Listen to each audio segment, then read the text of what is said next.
올해 강원도 동해안 해수욕장을 찾은 관광객이 680만 명을 넘어선 것으로 집계됐습니다. 지난해 대비 40% 가까이 늘어난 건데 아직 코로나19 이전 수준을 회복하지는 못했습니다. 강원도의회는 물론 각 시군 기초의회가 의정비 인상을 추진합니다. 타 지자체와 비교해 의정비가 턱없이 낮다는 건데 일부 시민단체는 실제 사용 내역과 필요 예산을 꼼꼼하게 따져봐야 한다는 입장입니다. 원주시가 반곡지구 도시개발구역 지정을 추진하면서 혁신도시협회에 또 다른 신규 택지 조성에 시동을 걸었습니다. 지역사회에서는 제2혁신도시 유치에 대한 기대감까지 조성되는 중입니다. 지난 집중호우로 인한 강원 지역 피해 규모가 260억 원에 달하는 것으로 조사됐습니다. 횡성군은 130억 원, 피해액의 절반이 집중되면서 특별 재난 지역으로 지정됐습니다.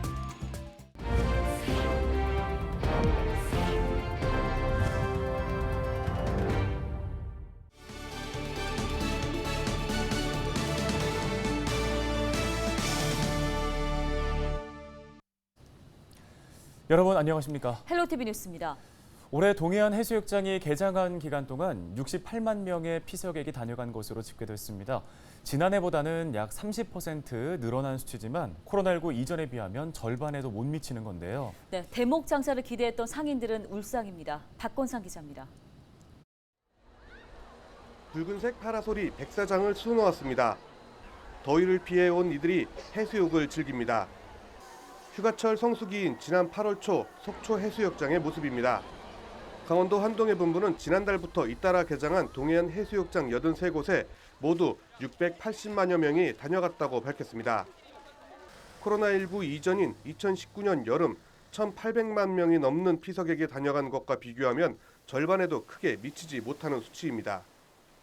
이곳 강릉 지역만 해도 지난 2019년에는 600만 명이 넘는 인파들이 몰렸습니다. 하지만 올해는 4분의 1가량인 150만 명 정도가 다녀간 것으로 집계됐습니다. 그런데 방문객 수는 어떻게 집계할까? 지자체마다 집계 방식이 제각각입니다. 강릉시와 동해시의 경우 단위 면적당 사람 수, 페르밋 추정 방식으로 계산합니다. 경포대 해수욕장의 경우 백사장 10m 범위에 있는 사람 수를 계산해 전체 1.8km 평균치로 계산합니다. 삼척시와 고선군의 경우는 차량 수를 기준으로 방문객 수를 집계합니다. 해수욕장 주차장에 승용차 100대가 있다면 300명이 찾은 걸로 계산합니다. 정부 방침에 따른 기준이지만 정확성은 떨어질 수 있습니다. 해수부에서도 나름대로 어떤 가이드라인을 이렇게 주는데 이게 뭐 전국에 있는 지자체마다 조금씩의 좀 달라서 이번에 그 해수부에서도 해수욕장 이용객 현황조사 작성 가이드라인 용역을 지금 하고 있어요. 그래서 뭐 내년부터는 뭐 통일된 방법 전국이 지켜야 되지 않을까. 이렇게 집계한 방문객 숫자가 작년보다는 늘었다고는 하지만 코로나19 이전과 비교해선 크게 줄면서 상인들의 한숨은 깊어지고 있습니다. 거리두기 제한 해제 등 일상 회복과 맞물려 해수욕장이 개장하면서 부풀었던 기대는 물거품이 됐습니다. 지금 현실은 코레라보다 더 심하게 장사 안 돼요. 힘들고 너무 고달프고 빵빵 울고 싶은 심정이라 너무너무 울고 싶은 심정이에요. 전만 해도 차 한 대에 보통 15명, 20명 꼴. 그러니 승용차든 버스든 이런데 지금은 차 한 대에 3, 4명밖에 안 돼요. 많아야 3, 4명이잖아요. 코로나19 재확산이라는 악재까지 겹치면서 동해안 해수욕장의 일상 회복은 아직까지 제자리걸음입니다. 헬로티비 뉴스 박건상입니다.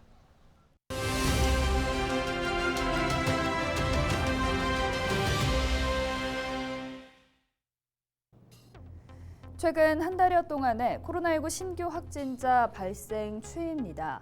코로나19의 재유행을 그대로 보여주고 있죠. 23일 0시 기준 전국 확진자도 15만 명을 넘었습니다. 반가운 소식은 이번 주를 정점으로 코로나19가 진정 국면에 접어들 것이라는 전망입니다. 지난 22일 국가 감염병 위기 대응 자문위 설명회에서 나온 얘기인데요. 하지만 이대로 끝나지는 않을 것 같습니다. 가을에서 초겨울, 그러니까 10월에서 11월 정도에 다시 대규모 유행이 찾아올 수 있다고 전문가들은 말하고 있는데요. 기존에 감염됐던 사람들, 그리고 백신을 맞았던 사람들 모두 면역이 일시에 떨어지는 시기라는 겁니다. 초기 코로나19처럼 중증 환자가 많지 않다고 해도 여전히 사망자도 나오고 있고 이후에 또 어떤 변수가 발생할지 모릅니다. 보건 의료 체계를 강화한다든지 응급실 시스템을 점검해 지금보다 더 단단한 대응 체계를 갖춰야 할 것 같습니다. 지금까지 데일리 브리핑이었습니다.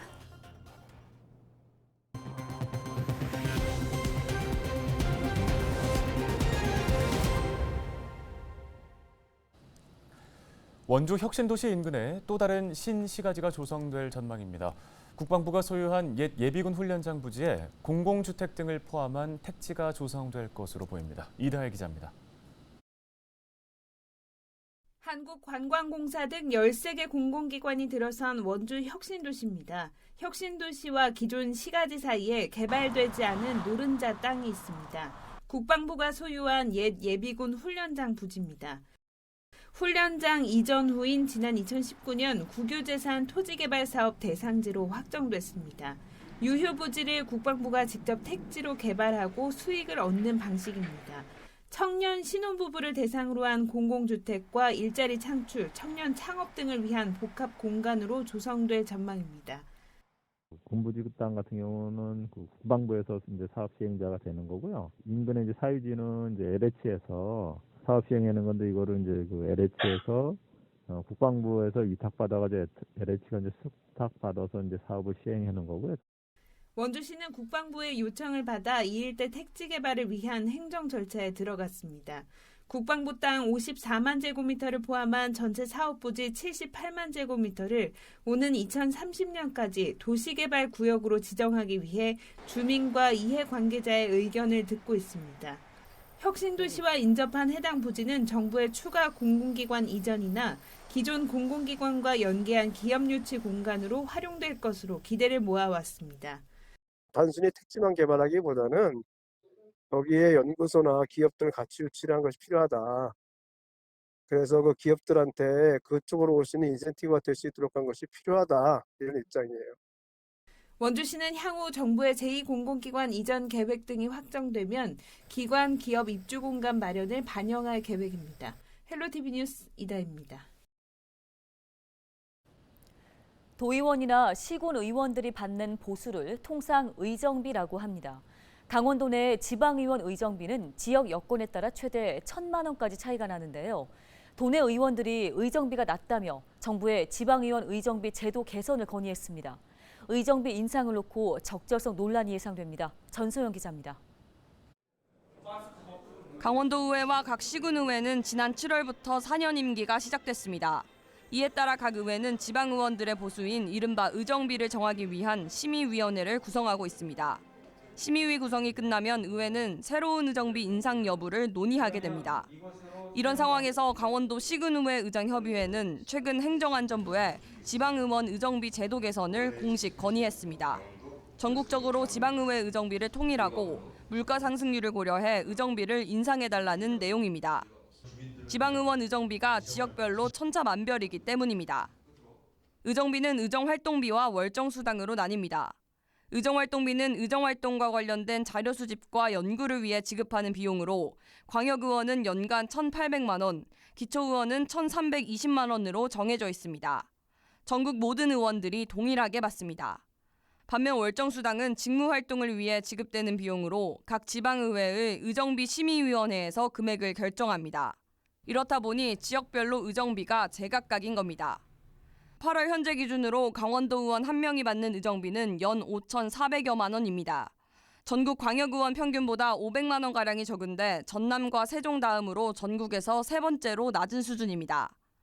도내 시군의원이 받는 의정비 평균 금액은 3,700여만 원으로 전국 기초의회 평균 금액보다 300만 원 정도 적습니다. 심지어 춘천은 4,300만 원대인 반면 양구 고성은 3,300만 원대로 최대 1,000만 원 가까이 차이가 나기도 합니다. 지역별 차이도 큰 데다 전국 평균 금액도 받지 못하는 의회가 많다 보니 의정비를 인상해야 한다는 의원들의 목소리가 커지고 있습니다. 지역과 역량을 갖춘 분들이 자주 이렇게 도와야지만 도를 또 견제하고 우리 도민들을 대변할 수 있지 않습니까? 그러려면은 충분하게 그만한 대우를 해주고 또 생활에 별 문제 없이 의정 활동할 수 있게끔 그렇게 해주는 게 시대적인 흐름이라고 생각합니다, 저는. 관련법은 지방자치단체 주민수나 재정능력, 공무원 보수 인상률, 지방의회 의정활동 실적 등을 종합적으로 고려해 지방의원 의정비를 결정하도록 규정하고 있습니다. 이는 무조건 뭐 올리지 말자 이런 적은 아니고 따져볼 것들이 있을 것 같아요. 의원들 출석률이라든가 그동안 했던 일이라든가 이런 것도 좀 검토를 해봐야 될 것 같고. 각 지방의회는 지방자치법에 따라 오는 10월 31일까지 의정비 결정을 마쳐야 합니다. 각 의회가 도민들이 납득할 만한 의정비 금액을 결정할 수 있을지 주목됩니다. 헬로티비 뉴스 전소연입니다. 다음 소식입니다. 마스크를 착용해달라는 편의점 종업원을 폭행해 입건된 60대가 자신을 신고한 종업원을 찾아가 보복 폭행을 일삼다 경찰에 붙잡혔습니다. 원주경찰서는 22일 특정 범죄 가중처벌 등에 관한 법률 위반 혐의로 67살 A씨를 붙잡아 조사 중이라고 밝혔습니다. A씨는 지난 5월 7일 해당 편의점에서 B씨가 마스크를 착용해달라고 요구하자 기분이 나쁘다는 이유로 B씨에게 전치 2주의 상해를 입혀 재판에 넘겨졌습니다. A씨는 최근 상해죄 처벌을 받고서 편의점에 재차 찾아가 보복 폭행을 한 것으로 알려졌습니다. 경찰은 구속영장을 청구할 방침입니다. 지난 집중호우로 강원 지역에서만 260억 원의 시설 피해가 발생한 것으로 집계됐습니다. 강원도는 지난 8일부터 시작된 집중호우로 도내 9개 시군에서 발생한 공공시설과 사유시설 피해 금액이 259억 5,300만 원으로 잠정 집계됐다고 밝혔습니다. 지역별로는 횡성군에서 128억 8천만 원으로 가장 많이 발생했고 홍천군 38억 원, 원주시 25억 원 순으로 나타났습니다.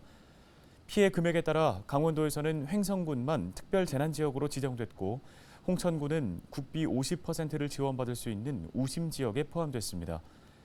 특별재난지역이 된 횡성군은 피해 복구비의 50에서 80%까지 국비 지원을 받을 수 있으며 국세 납부 예외, 지방세 감면은 물론 전기와 통신, 도시가스 요금도 감면됩니다. 국방부가 특별재난지역으로 지정된 횡성지역 예비군의 자녀 훈련을 면제하기로 했습니다. 이에 따라 횡성군에 거주하는 예비군은 집중호우 피해 사실 확인서를 발급받아 예비군 부대 또는 지방병무청에 제출하면 훈련이 면제됩니다. 예비군 본인이 횡성군에 거주하지 않더라도 해당 지역에 거주하는 부모, 자녀가 피해를 본 경우에도 훈련을 면제받을 수 있습니다. 다만 과거에 부과됐으나 참여하지 않아 이월된 예비군 훈련에 대해서는 면제가 적용되지 않습니다. 평창군이 23일부터 2022년도 강원도 농업인 수당을 지급합니다. 수당은 가구당 연 70만 원이며 평창군 안에서만 사용 가능한 선불카드 형태로 지급됩니다. 지급 대상자로 선정된 군민은 본인이 직접 신분증, 도장을 지참해 읍면사무소에 방문하면 됩니다. 평창군이 26일부터 기존 4곳이던 민간 원스톱 진료기관을 6곳으로 확대 운영합니다. 원스톱 진료기관은 코로나19 검사, 진료, 약 처방, 확진자 대면 치료까지 가능한 의료기관인데요. 이로써 평창군 원스톱 진료의료기관은 평창읍에 2곳, 진부면에 4곳이 위치하기로 했습니다. 평창군이 SNS를 통해 온라인 홍보를 담당할 제4기 평창군 SNS 서포터즈를 선발했습니다. 서포터즈는 앞으로 1년간 블로그나 인스타그램을 통해 군정 소식을 알릴 예정입니다. 군은 다양한 연령층이 사용하는 SNS를 통한 홍보 활동으로 더 많은 관광객을 유치한다는 목표입니다. 양구군이 올해 상반기 전국 도단위 체육대회를 유치하면서 100억 원에 이르는 경제 효과를 거뒀다고 밝혔습니다. 양구군은 상반기 국토 정중앙 풋살대회, 전국 유소년 야구대회 등 65개 체육대회를 개최했는데요. 이와 함께 전지훈련을 오는 선수단이 늘면서 총 3만여 명이 양구를 방문한 것으로 집계됐습니다. 양구군은 하반기에도 스포츠 마케팅을 통해 지역 경제를 활성화하겠다고 밝혔습니다. 최근 양구군 농장에서 아프리카 돼지열병 ASF가 발생한 가운데 정부가 확산 차단에 주력하고 있습니다. ASF 중앙사고수습본부는 지난 20일 발병 농장의 돼지 5,600여 4마리에 대한 살처분, 매몰 조치를 진행했고 농장 내 잔존물 처리 작업을 하고 있다고 밝혔습니다. 발병 농장과 역학관계가 확인된 양돈 농가 14곳과 전국 야생 멧돼지 방역대 농가 26곳에 긴급 정밀 검사를 실시한 결과 모두 음성이 확인됐습니다. 뉴스 마치겠습니다. 네, 고맙습니다.